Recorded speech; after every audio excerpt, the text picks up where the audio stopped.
the AI for Good Global Summit, convened by ITU, recognizes the joint responsibility of governments, the private sector, United Nations agencies, academia, and others to ensure AI reaches its full potential while preventing and mitigating harms. And it's a moment that calls for action. And today I'm calling on each of you to use this summit to help the world to better understand what kinds of regulations, what kinds of guardrails we need to put in place right now.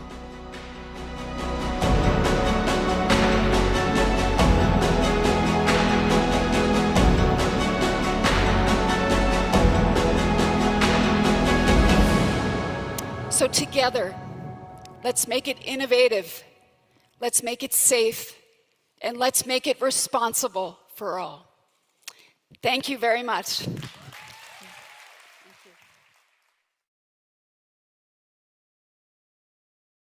Welcome to AI for Good, the leading action-oriented, global and inclusive United Nations platform on AI. Organized by ITU, in partnership with 40 UN sister organizations, and co-convened with Switzerland. The goal of AI for Good is to identify practical applications of AI to advance the United Nations Sustainable Development Goals and scale those solutions for global impact. In today's session, we're counting on you to use the live video wall feature to ask questions and post comments to help create an engaging discussion.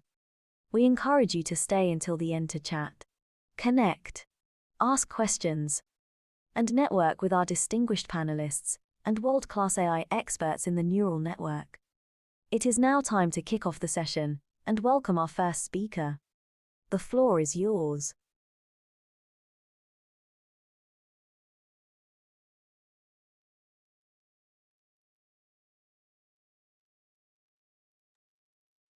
Yes, hello everyone. It's my pleasure to welcome today Danielle Robinson. She is a senior applied scientist in the machine learning and forecasting group with AWS AI Labs. She graduated in computational and mathematical engineering from the Institute of Computational and Mathematical Engineering at Stanford. And in 2018, shortly after graduating, she actually joined AWS already, and she has been working on developing statistical and deep learning methods, in particular for time series forecasting. And in the past year, she has been developing her research towards physics constraints and machine learning for scientific computing. In particular, she has researched on how to apply ideas from numerical methods like finite volume schemes to improve the accuracy of black box machine learning models for ordinary or partial differential equations, with applications in very different fields from epidemiology to climate.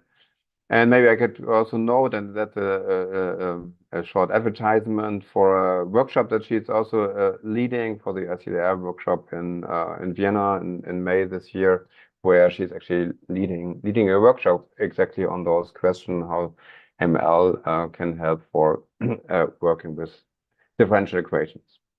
But now she will talk actually about physics constraint machine learning and her work on that. I'm really looking forward to the talk. Great. Thank you very much, Marcus, for the introduction and for having me here today.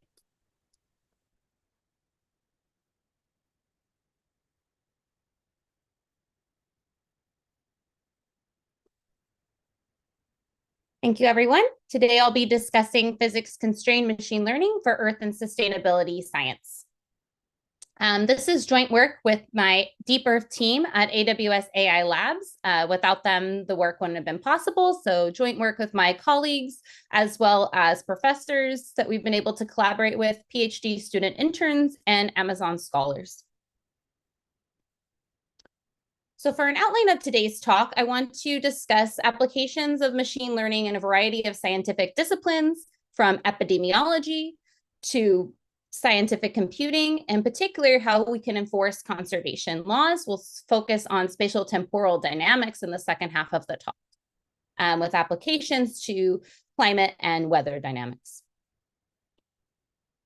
So to start off, what our team had originally been working on, as Marcus mentioned, was time series forecasting problem. In particular, we were interested in outputting probabilistic time series forecasts. So the problem definition, you can think of any dynamical system. We may know the states up until some history, which you see can be denoted by this green vertical bar here. And our task is to predict the values in the future up until some forecast horizon tau, conditioned on the past values, as well as maybe some feature covariants that are known in the future. The idea of having a probabilistic forecast is that they can be used to make optimal downstream decisions, so within a corresponding downstream task. We'll see throughout this talk that this is also very important in uncertainty quantification in scientific disciplines as well. So one of our first applications into science was trying to reframe the time series forecasting definition as a type of ODE and relate this to dynamical systems.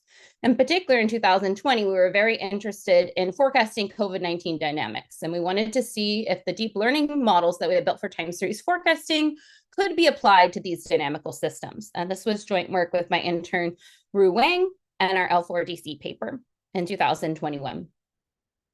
So for the problem definition, we assume that we have some dynamical system, or ODE, with observed variable z, given by an unknown function f theta on the right-hand side. We might also have governing equations for unobserved variables. And you're given the initial conditions or initial states of both of these time series. So our task is, given the observed variables up until some history t, we want to learn the functions on the right-hand side, f theta and g theta, to be able to output the forecasts in the future and be able to make predictions.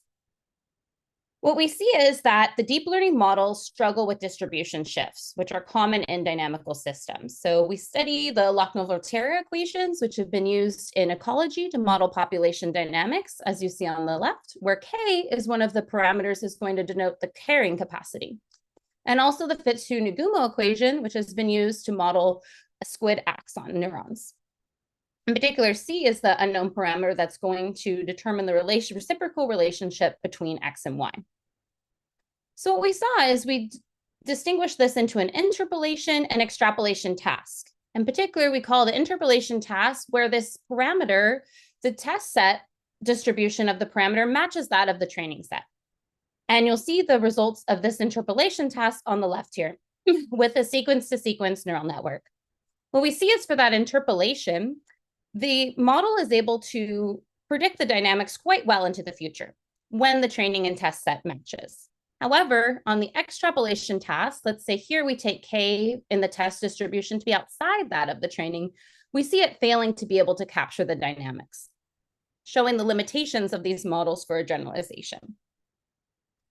And similarly for Fitzhugh-Nagumo on the right, here we're looking at a fully connected neural network. On the interpolation task, it's able to effectively mimic the dynamics, but once we take the carrying capacity parameter outside the training distribution, we see deviations and it not able to predict the future dynamics well. So we wanted to figure out how we could solve that. And one of our main ideas was trying to take any domain knowledge, in this case for COVID-19 forecasting from epidemiology, into the model, and in particular incorporate some ideas from numerical methods. So that would be another theme of my talk today, is that I think we can improve machine learning methods by incorporating ideas from numerics that have been developed over the past several decades. And one of the goals to help make these models also more interpretable as well. So this is a simple method that we proposed, auto-ODE, and this was in the Machine Learning and Public Health 2020 workshop, particularly it won the Best Paper Award. So our idea was to discretize the governing ODE with your favorite time-stepping method. Here we use the fourth order RK4 scheme, and which is given here. And then once we've discretized it, we want to estimate the parameters just by minimizing the loss function. So this is using auto differentiation. We minimize the L2 loss function, we get some estimate from the unknown parameters theta, as well as our initial condition. Once we have estimates for the parameters, we can then integrate forward in time with RK4 to compute the future states. So it's quite a simple algorithm that we saw working quite well in practice, especially in the COVID-19 dynamics. And here's a summary of the algorithm as well. So after you apply RK4, we're going to minimize the loss just using the atom optimizer. After that's converged, we'll integrate forward in time with RK4 to summarize. And these are the equations that we were interested in for COVID-19 dynamics, the SU-EIR equations. What are these equations? We see a coupled nonlinear system of ODEs. And here we have our observed variable, Z, is going to be given by the number of infected, the number of removed, which is the number of recovered plus deceased cases, and the number of deceased cases. So here we were using the Johns Hopkins database. Our unobserved variables are the number of susceptible cases, exposed, and unknown cases. And what we saw was that learning these parameters was actually quite important. In particular, the beta IFT, which represents the transmission rate, was very important and changed rapidly given the public policy. So for instance, the transmission rate increased or decreased pending if there was mass mandates or school closures. So for that, we made it a piecewise linear function where we aimed to learn the knots.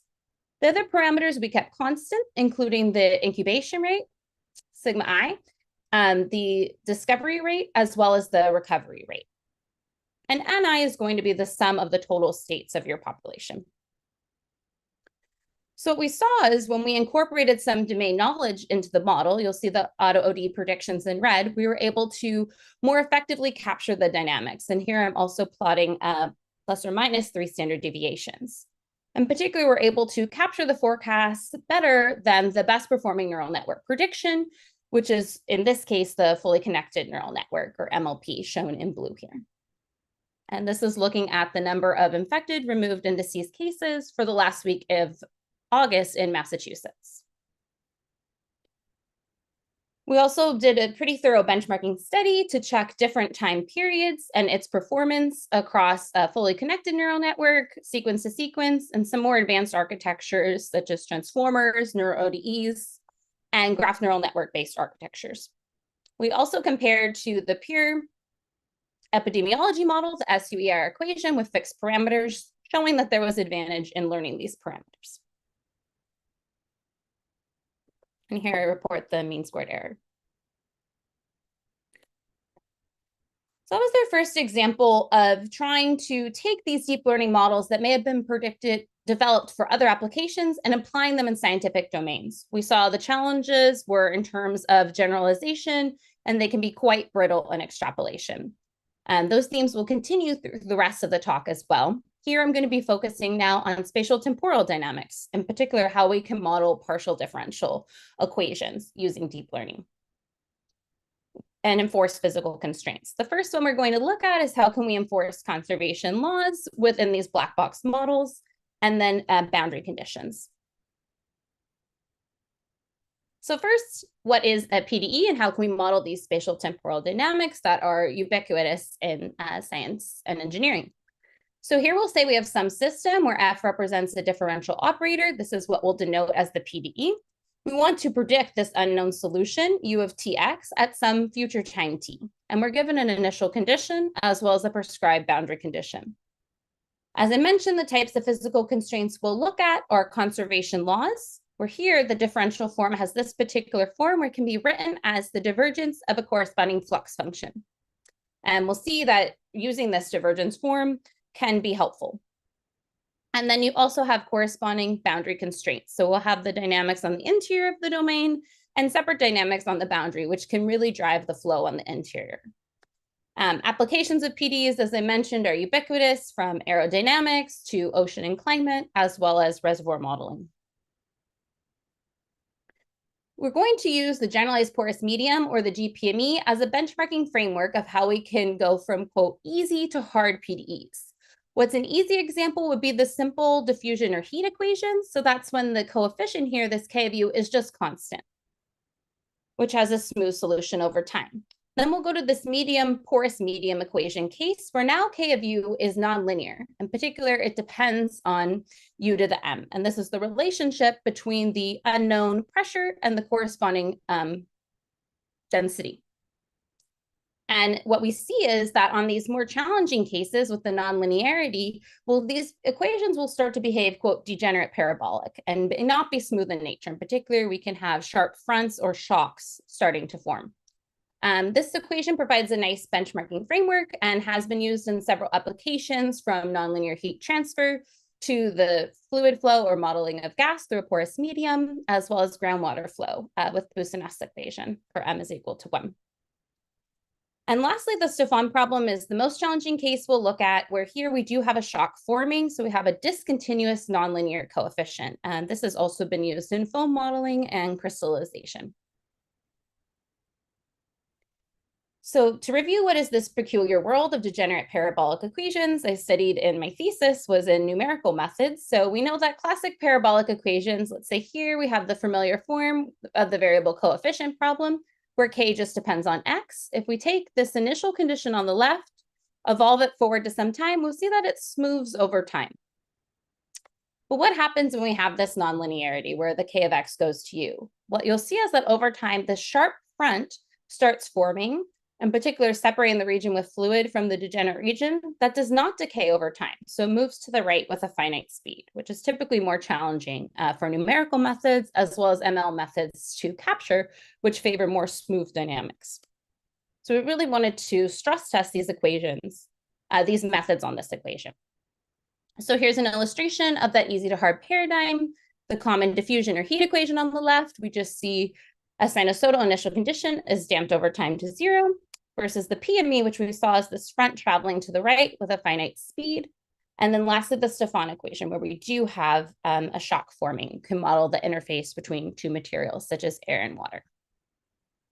I'll save some of the details of the math to the papers, but one way you can see why this is happening is if you rewrite the equation, governing equation in terms of k, for small values of k, what you can see happening is that this smooth parabolic term is tending to 0, and what we're left with is an iconal equation, which behaves hyperbolic in nature. So I wanted to review some of the finite volume average-based methods that I worked on in my thesis to begin, and how that can inspire using the numerical methods within some of the ML schemes. So how is finite volume methods typically done? You'll discretize your domain into a set of n control volumes, and here I'm showing a cell-centered grid. In particular, we want to be able to estimate the corresponding flux, which is given by k of u grad u here at the cell faces. And one nice thing about finite volumes is that they are conservative. So what that means is that it has a type of local conservation as well, meaning that the flux into the cell is going to be equal to the flux out. So they satisfy both local and global conservation. To be able to define the flux at the cell centers, we need some type of averaging scheme of the coefficients. So you can use some of the common averaging schemes would be the harmonic average shown on the left here, as well as the arithmetic average. We were using for the variable coefficient problem in the reservoir modeling community, the harmonic average more than arithmetic average, because we did not want to allow leakage, let's say at the interface between an impermeable and permeable material. We were surprised when we looked at these nonlinear equations, though, the change in behavior of these methods. So this is looking at the PME with m is equal to 3. Here we see the opposite of what we would expect, with the arithmetic average capturing the solution quite well. It's just slightly diffusive.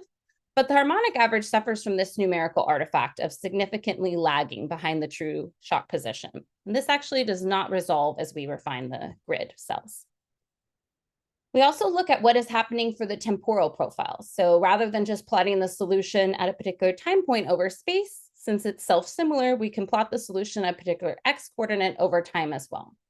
What we saw with the solution with harmonic averaging is it had these type of temporal oscillations that did not resolve as we refine the grid. So AMR did not resolve them. And in particular, you can show that the width of these oscillations is equal to the width of one of the grid cells. So we're interested in what was causing this numerical artifact in the finite volume scheme with harmonic averaging. This is our first JCP paper. So what we did here is we wanted to do a type of modified equation analysis. So if you write down the forward in time, central and space discretization scheme here, you can write it as the difference in the in and out flux. And what we did was we Taylor expanded the equations, and in particular, you can show that the truncation error for this harmonic average can be written in terms of that as the arithmetic with this additional second order term. In particular, it's the second order term that's causing the numerical artifacts. You see it has a negative sign, so it acts both anti-diffusive, causing the oscillations, and it has an advective nature. So what we proposed to do was to discretize this term and add it back into the scheme, something similar to a Lax-Wendorf type of approach, and show that we could remove the artifacts and have the harmonic scheme perform as well as the scheme with arithmetic averaging. In particular, it's nice because it shows you how much artificial diffusion you need to add at the front. So that's how we handled the case of degenerate parabolic nonlinear coefficients when it was differentiable with respect to u. But what about the Stefan problem where even the coefficient was discontinuous as well? So here we actually propose the shock-based averaging method. We're going to use an adaptive finite volume grid where we put a control volume around the shock position x star as well. And what we show in this work is that the averaging schemes, in this case, even arithmetic and the newly proposed integral average struggled here as well, was that they needed to incorporate the shock position into the scheme to satisfy the Rankine-Hungonian condition. In doing so, we can actually write down the two expressions for ui and ui plus 1 exactly, where we know the coefficient to the left of the shock is going to be given by k max and to the right by k min.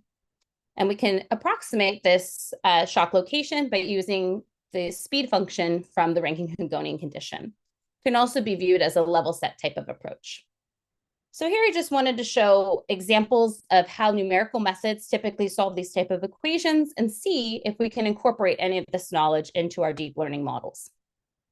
For the rest of the talk, I'll be transitioning to discussing deep learning models. In particular, our first work, ProbConserve, which was published at last year's ICML conference. So for a review of the scientific machine learning literature study to begin.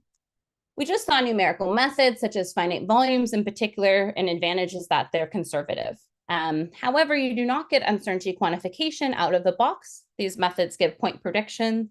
In particular, they're quite expensive. So for high accuracy of these methods, you need a quite refined grid. And for practical applications, you're going to have 3D in space plus temporal dynamics. So that can become quite computationally inefficient.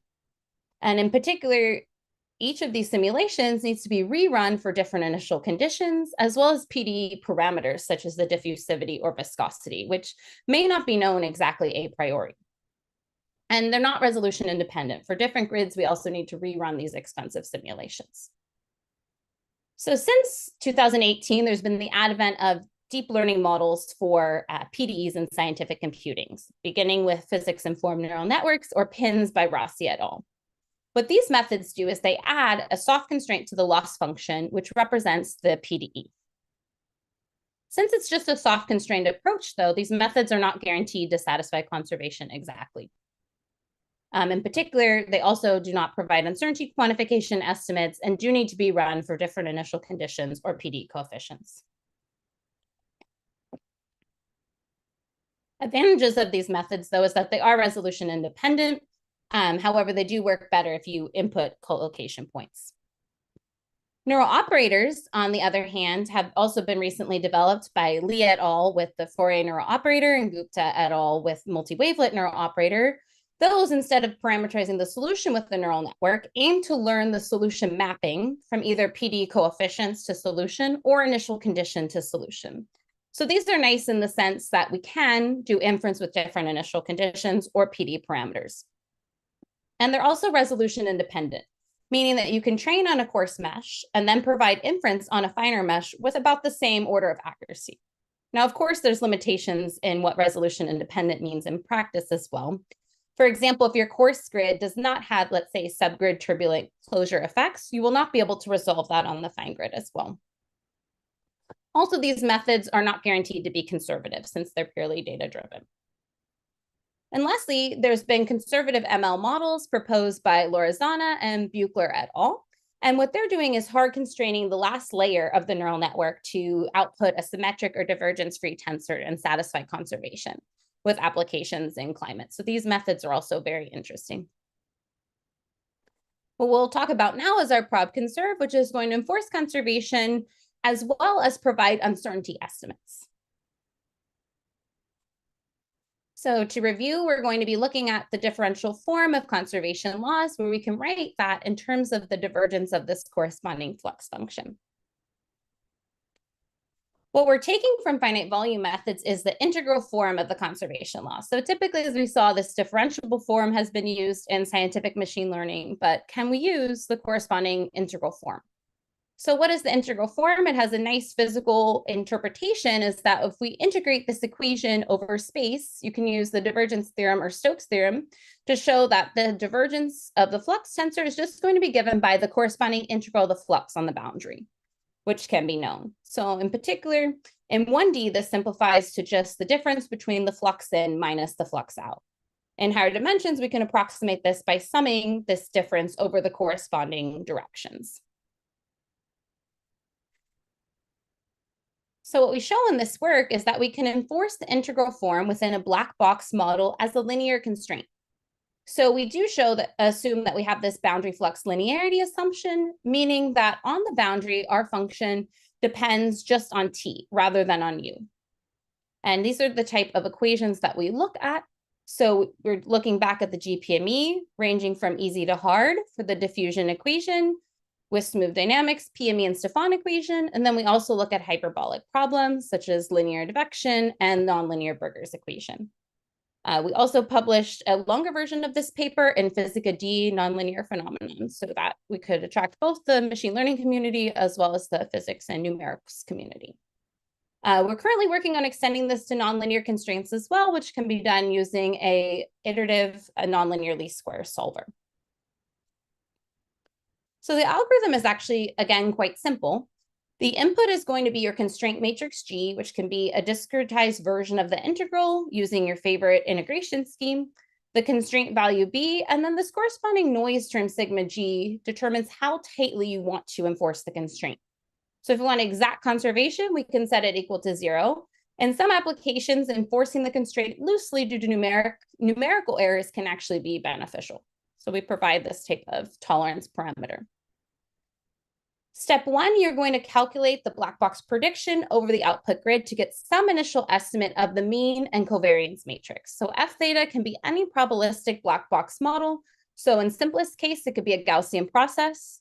The method we look at in this paper is an attentive neural process. It can also just be an ensemble of neural networks or neural operators, which I'll show later as well. The idea is then we're going to perform this update rule to use the information in the covariance to know exactly where to update the mean the most. So what we show is that this type of update oblique projection is very beneficial on problems with shocks or heteroscedastic noise in comparison to doing the orthogonal projection. You can show that this can also be written as the solution to a constrained least squares problem. And what we show in the theorem in the paper, I'll leave some of the details to the paper, is that we can have strong control in the conservation constraints. So we want to look at exactly what happens as we take the noise in the constraint to 0.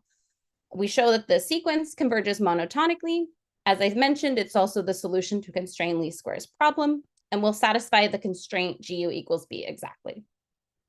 And you can show that if the conservation constraint holds exactly in practice, that the distance between the true solution and mean will decrease.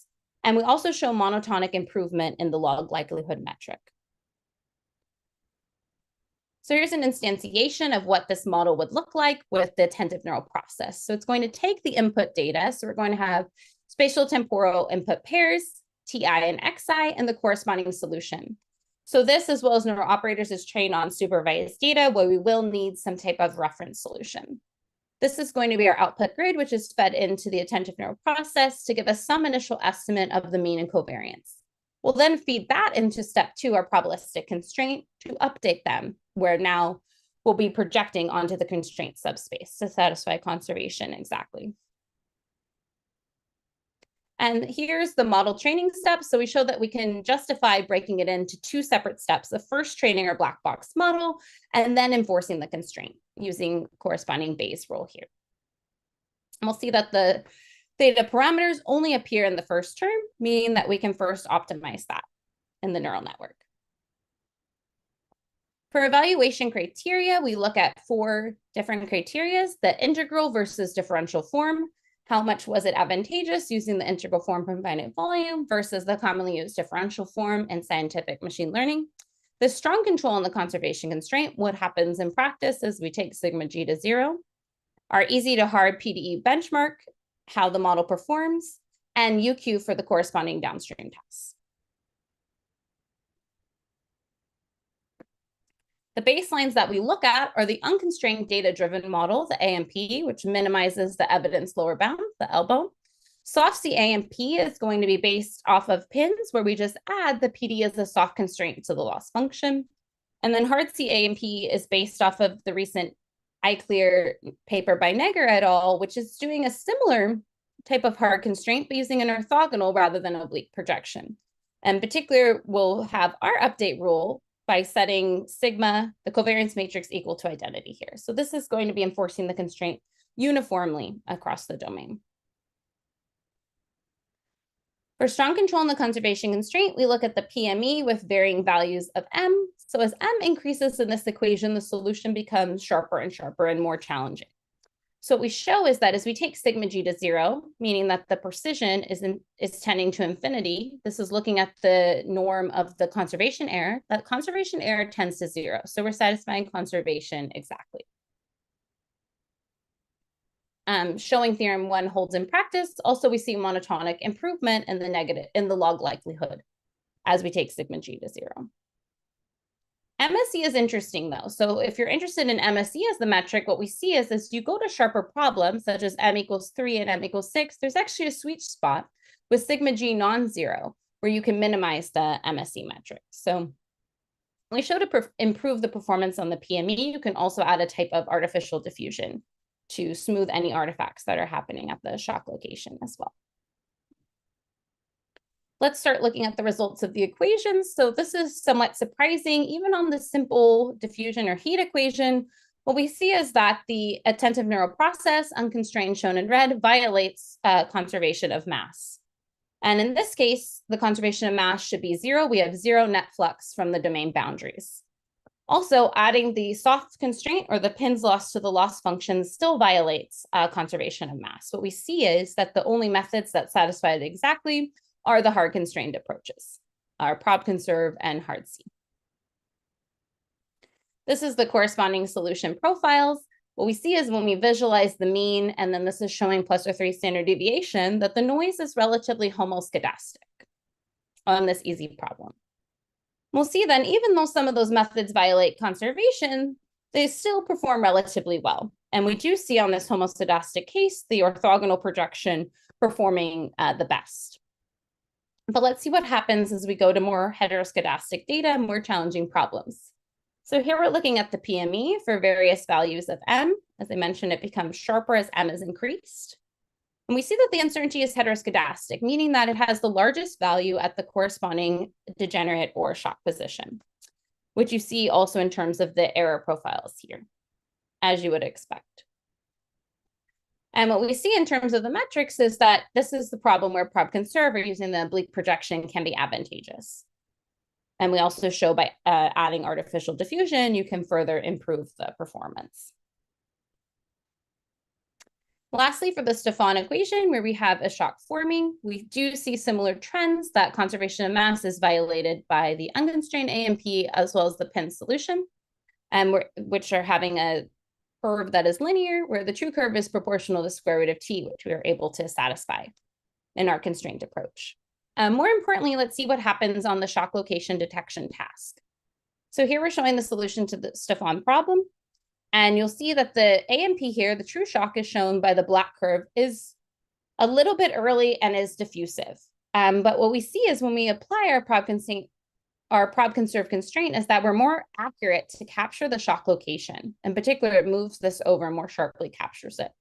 Whereas if we did hard C with the orthogonal projection, you'll see it's not improving the solution in the area where it needs to. And it's important to use the noise. In particular, it's adding bias even in the area where the original model is very confident, has low uncertainty. So what we want to do is be able to use this variance estimate to know we need to update the model most where it is largest, in this case at the shock position. And what we show is that having a meaningful uncertainty estimate also helps with corresponding downstream tasks. So if we want to detect the exact position of the shock or where these two materials meet, which is a challenging task in numerics as well. What we see is that after applying our constraint, prob conserve is now given by the mode of this distribution. and more accurately able to capture the shock position. So it's really shifting the distribution to the right. So we see with heteroscedastic data on shock problems, larger advantage of using the oblique projection within prob-conserve. Also in terms of the metrics, we see a 3 times decrease in the MSE. On future work to come, this is a paper that we're currently working on in preparation. We're going to be looking at prob-conserve for neural operators, and I'll be talking about neural operators in the next part of the talk as well.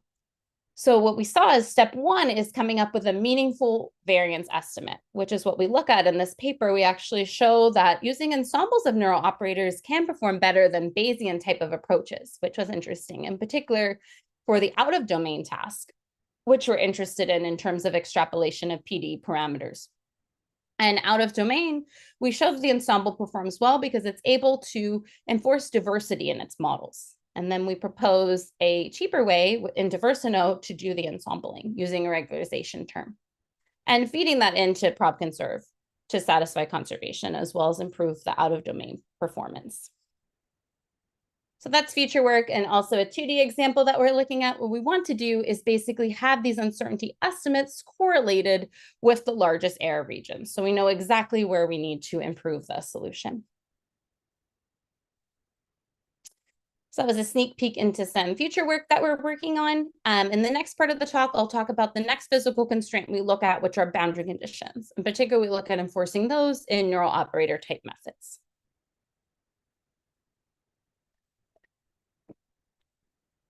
So for a motivating example of why physical constraints or boundary conditions in general, we're going to look back at that simple heat equation. And in particular, let's say we have a heater flux on the right-hand side of the domain, which can be represented by a Neumann boundary condition. We prescribe the gradient value to be equal to some function. In particular, we assume that this gradient would be positive across the heater. What we see is that the unconstrained Fourier neural operator violates this and actually has negative heat flow across the heater. In our proposed Boone method, and this is our iClear paper with my intern Nadim Saad, what we see is that it's able to satisfy the boundary condition exactly and also improve the performance on the interior of the domain. Similarly, on the left, we have an insulating boundary condition where we have a Neumann condition on the gradient set equal to 0. What we'll see is that FNO allows positive heat flux across an insulator, which is physically incorrect. So we want to look at how can we fix the errors in neural operators at the corresponding boundary. And what we want to take away, boundary conditions are an inherent part of the problem. So these are readily available knowledge that can be used to make the solution inference accurate by orders of magnitude. So any type of physical constraint or numerics that we know, we should include in the model to also help it be more interpretable. The boundary conditions that we look at are commonly used ones. So we're going to be looking at Dirichlet, which is going to be fixing the solution value to a time-varying function, alpha d, on the boundary. Neumann is similar, but it's prescribing a function for the derivative at the boundary. And periodic is just setting the values on both boundaries equal to each other. To quickly review neural operators. So as I mentioned before, they learn a mapping between two function spaces. So we're trying to learn this operator T, which is going from our input space A to output U. In particular, we'll look at integral operators. So it's going to be applying T on some A of X, which we're going to write as this corresponding convolution where K is going to be a kernel-based operator. Examples of kernel-based neural operators are Fourier neural operator by Li et al. And multi-wavelet-based neural operator by Gupta et al. And what we show is that the unconstrained neural operators do not obey the boundary conditions strictly and can be improved by careful modifications. So what is our boundary constrained neural operator? To formulate the problem definition, we're going to be mapping between these two spaces. The unconstrained operator will be given by T, and it's going to have some error at the boundary. We will attempt to learn this operator T tilde, which is going to take the corresponding error at the boundary to 0. And we define the boundary error here using this sublove norm, where P is the true operator.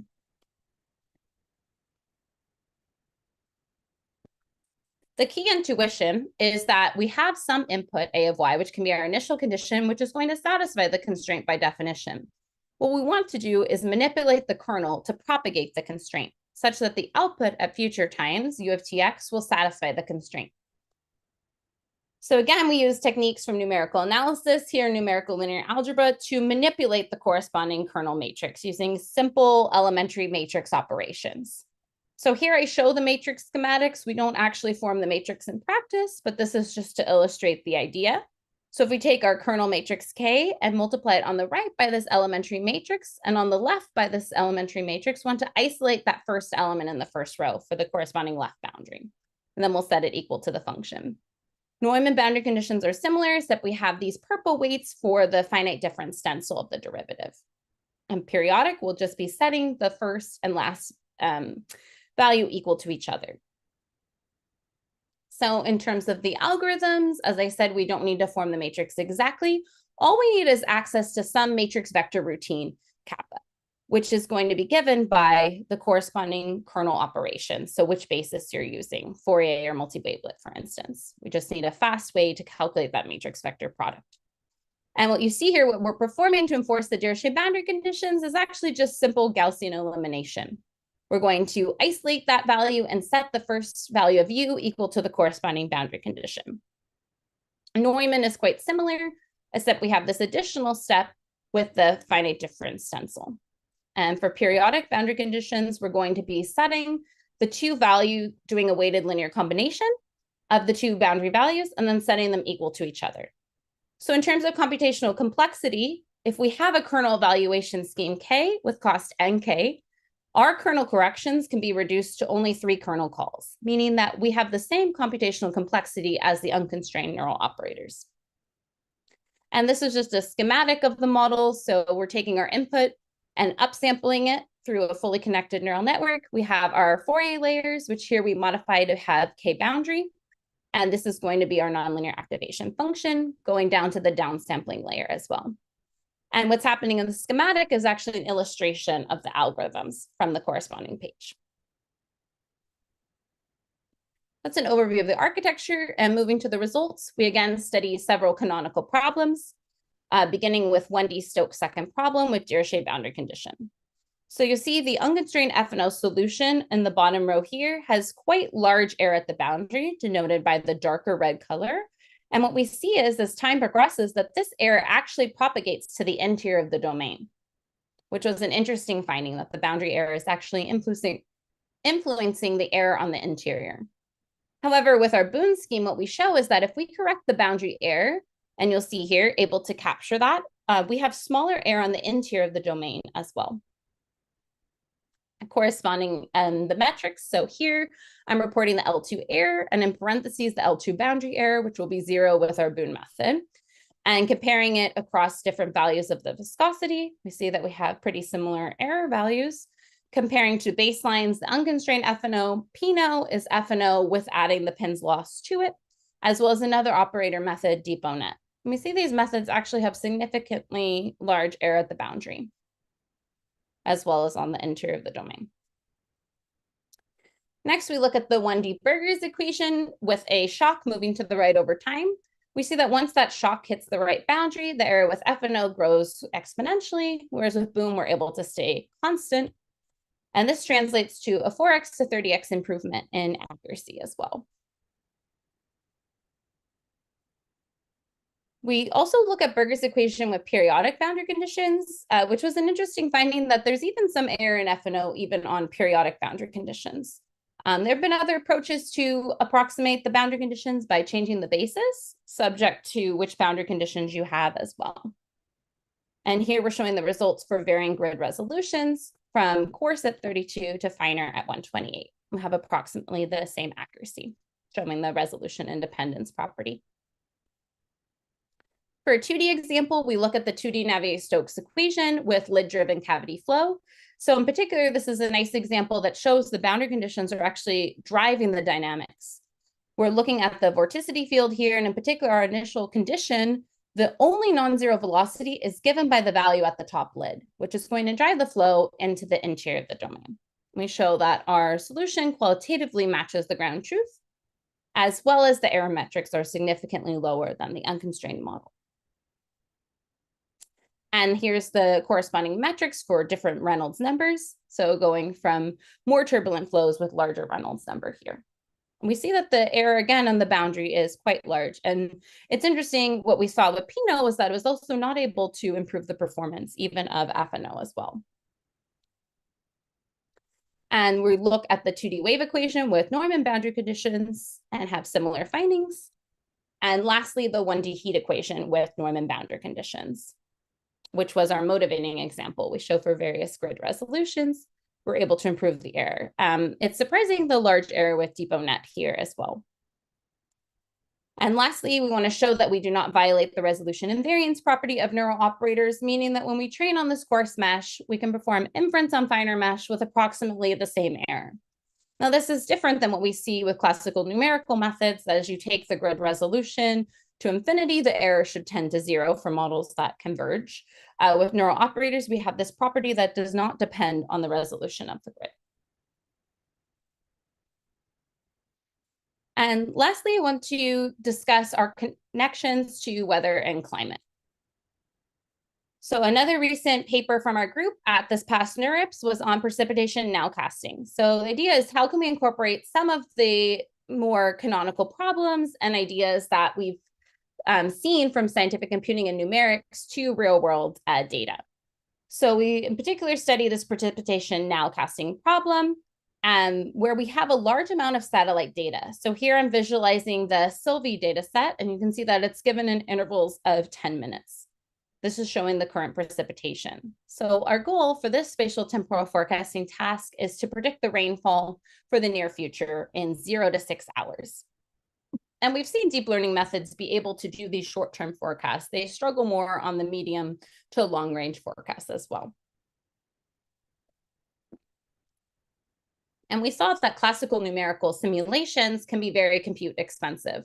So the idea is, can we leverage the abundance of Earth observation data with a deep learning model? So, but we do see that accurately forecasting rainfall can be challenging for data-driven methods. So here's our context Y, which is going to be the past historical frames. And we're trying to predict the target X in the future.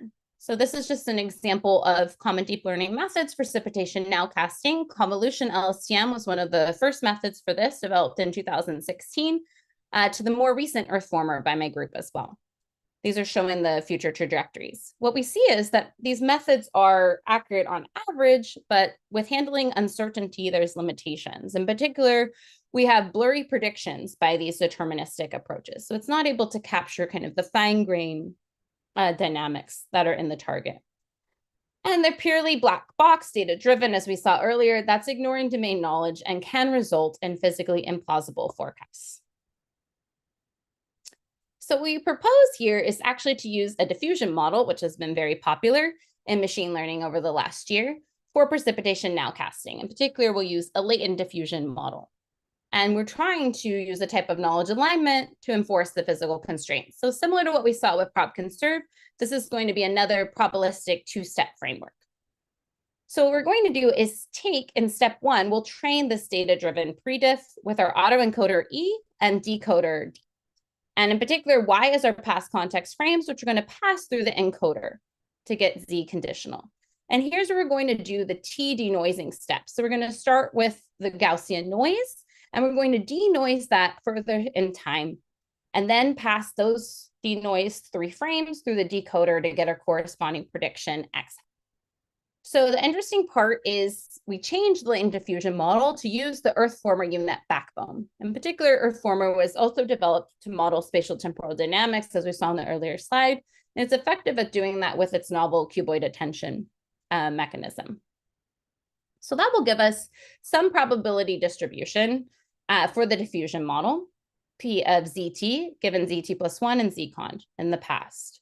What we want to do with the corresponding knowledge alignment is to physically guide the samples and the probability that we're going to pull more physically meaningful samples. So what we're going to do is train this U-phi with our prior knowledge F. And in particular, if the output from U-phi is close to F, then the exponential will be approximately 0 and will be 1, it will be large. So if our samples are close to the true physical guidance or knowledge, we're going to sample them with high probability. However, if they're far apart, we have a negative exponential. This value is going to be quite small, and we're going to sample them with small probability. We then multiply these two density functions together, the two exponentials, and what we result in is the corresponding distribution here, which will have a higher probability of choosing the samples that are more physically meaningful. So that's the idea of knowledge alignment. And we're also looking at applying hard constraints and prob conserve in this approach as well. And to show you some of the results on the Sylvie dataset that we saw earlier. So we saw convolution LCM and Earth formers, so for those deterministic models. We also look at video GPT and a latent diffusion model, which is using the UNet backbone, and compare that to our prediff. We see that the probabilistic models are able to capture the local dynamics better. And in particular, our prediff has the strongest performance of these baselines. So that shows the perceptual quality. And in terms of the quantitative metrics as well, we show in terms of the FVD score, we have the lowest FVD score, and the CRPS is used to measure the uncertainty quantification. CSI, the critical success index, pixel-wise, we see Earth former performing better. However, if we look over patches of size 4x4 or 16x16, that's where we see our method performing better. So at the pixel level, having the blurred or diffusive forecasts perform better in this metric. So that's why it's always important, and in every application I showed today, to not only look at the metrics values, but report multiple metrics as well as the solution profiles. At the end of the day, we really want a domain expert looking at the solution profiles and showing that they're physically meaningful.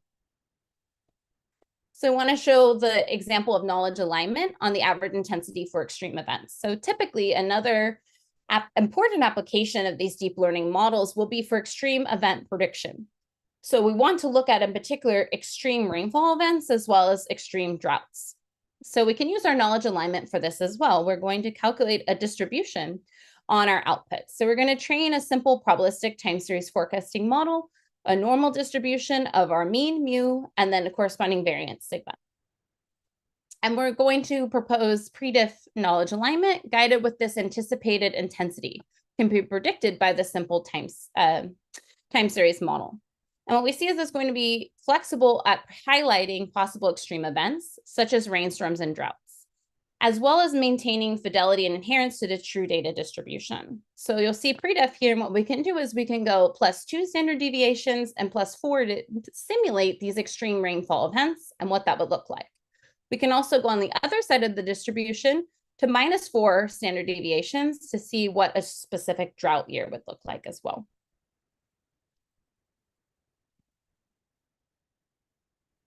And lastly, I want to conclude with, there's been a large emergence of deep learning models for weather prediction. And in particular, one thing we're interested in is computing a fair benchmarking between these various models. So what we've been working on with Marcus, actually, you have a perspective paper on early warning for complex climate risk and integrated AI, where we have an overview of different methods as well as some of these weather forecasting AI methods. So you'll see that these are typically trained on the ARA5 dataset from ECMWF, which is given at a 0.25 kilometer spatial resolution. And one of the first methods was Pangu weather. This is a transformer-based method, and it's trained on 67 input variables. So this is a VIT type backbone, which is from computer vision, which is done via patches. And then they have a longitude-latitude component into the transformer as well.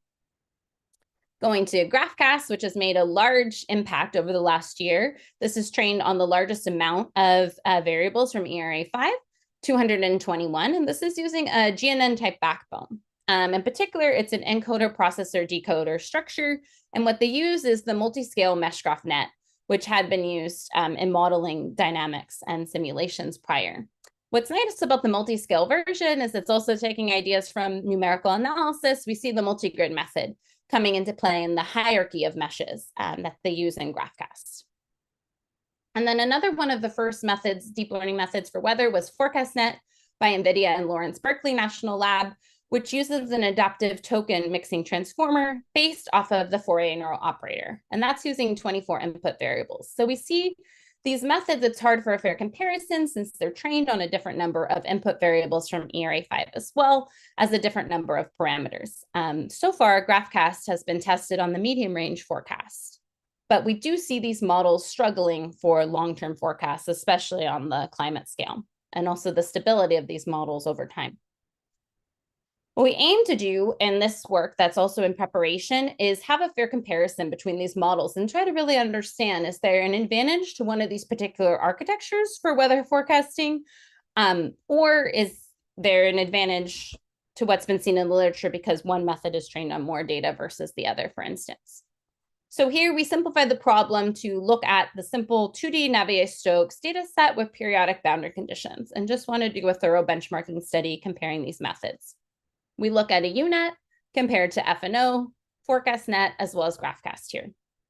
So here, looking at the error metrics is a bit more informative since they all look pretty well in the eyeball norm.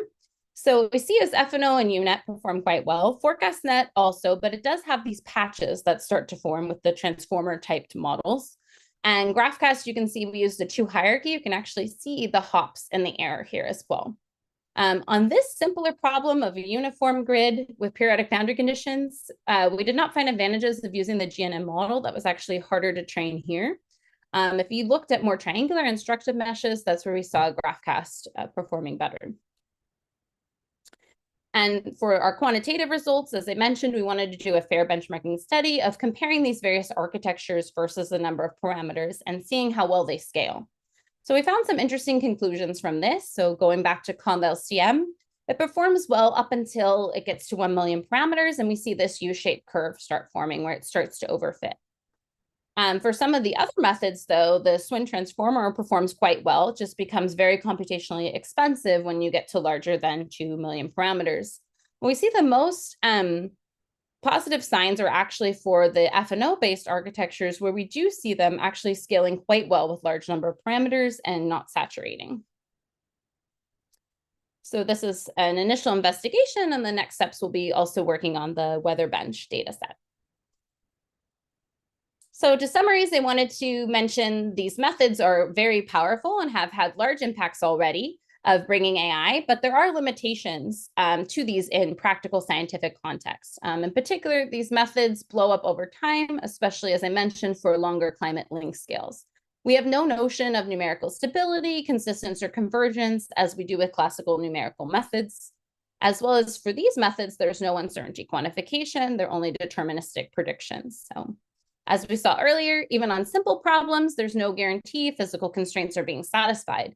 And they can actually have violation of these can have large impacts on trust by scientists as well as on the errors. Another issue is generalization. The models can be non-robust out of distribution, even to slight changes in the PDE or ODE parameters. And the predictions can be blurred or diffusive towards the mean. So to conclude, we see that deep learning models have shown tremendous promise in science applications, including health, weather, and climate.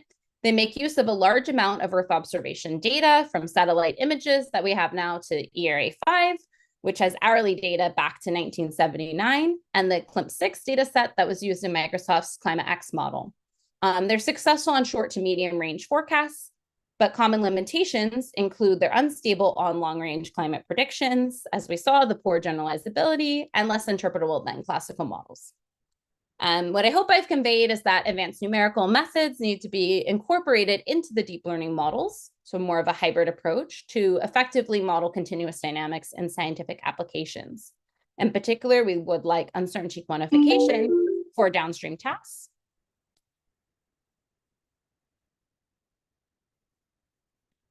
Physical constraints, including conservation laws and boundary conditions to improve the accuracy and interpretability, and stable time-stepping methods for long-term prediction. And importantly, I believe the field needs to be very interdisciplinary. So we have a very interdisciplinary team, which has been beneficial. We need closer interactions with domain scientists. So maybe the physical constraints in itself is also not enough. For further background, we did a physics constrained machine learning for scientific Amazon Science blog. I also gave a talk at the Machine Learning and Dynamical Systems Seminar at the Alan Turing Institute. And as Marcus mentioned, we're hosting an AI for differential equations in science workshop at iClear 2024 and are accepting paper submissions right now up until February 10th. So if you work in any of these scientific areas of showing the applications of ODEs, PDEs, or dynamical systems in science, please submit to the workshop and we'd love to have you attend as well. If anyone's interested in running these models, we've also open sourced the code on Amazon Science. You can find the links here in the slides also. And these are just references to the papers that I mentioned during the talk as well. And with that, thank you very much for having me today.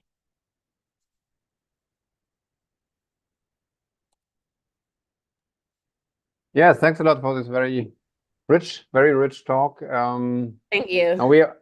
We are already at 6, but we should have time for one or two questions. We have actually one in the chat who commends you for your nice and interesting talk. Thank you. And would like to have a little bit more information on the potential disadvantages or limitations of your prop conserve method compared to other methods.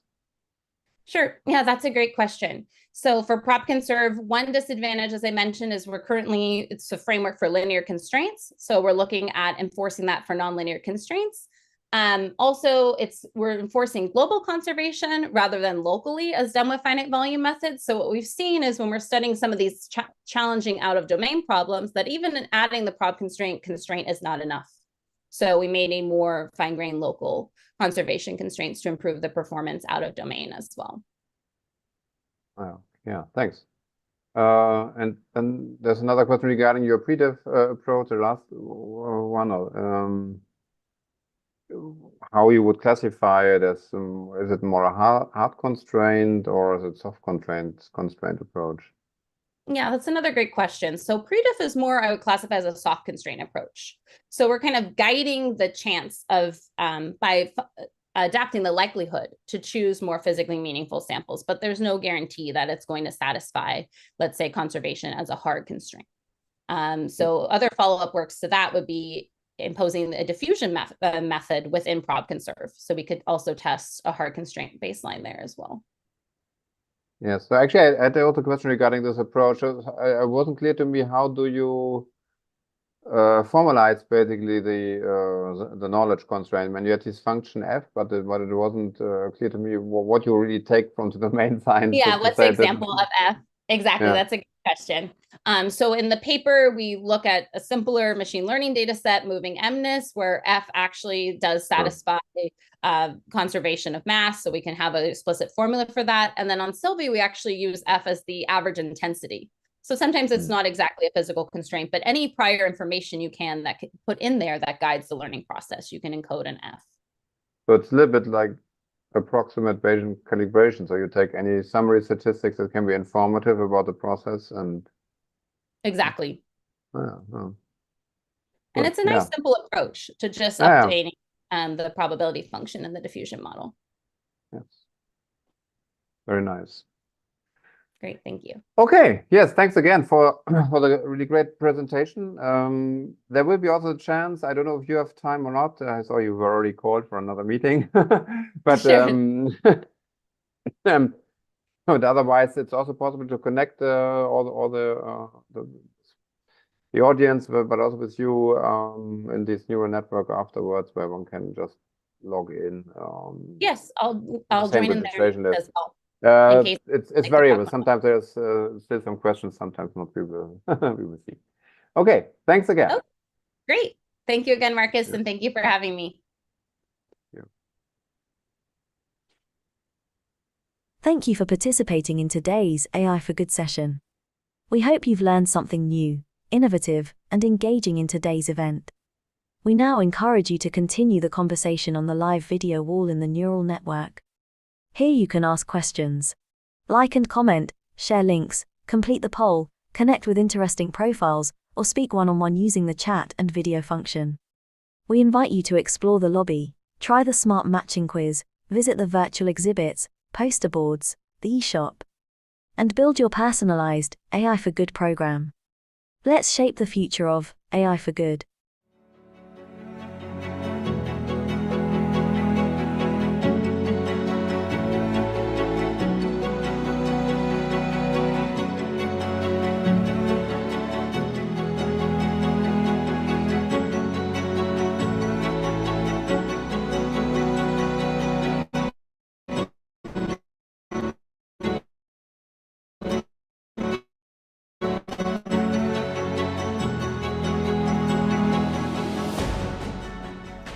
The AI for Good Global Summit, convened by ITU, recognizes the joint responsibility of governments, the private sector, United Nations agencies, academia, and others to ensure AI reaches its full potential while preventing and mitigating harms. And it's a moment that calls for action. And today I'm calling on each of you to use this summit to help the world to better understand what kinds of regulations, what kinds of guardrails we need to put in place right now.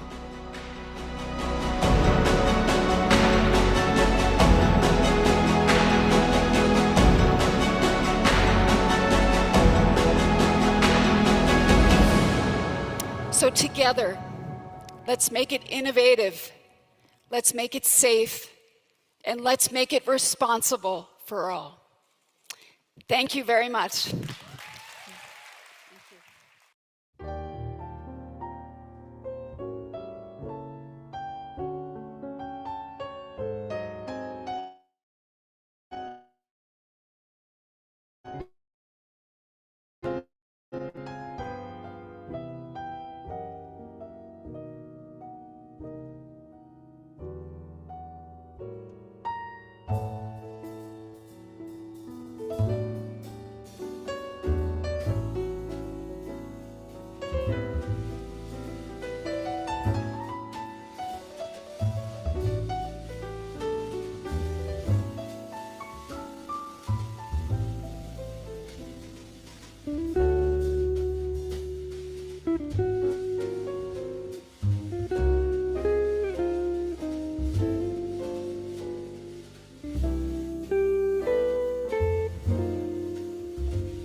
you.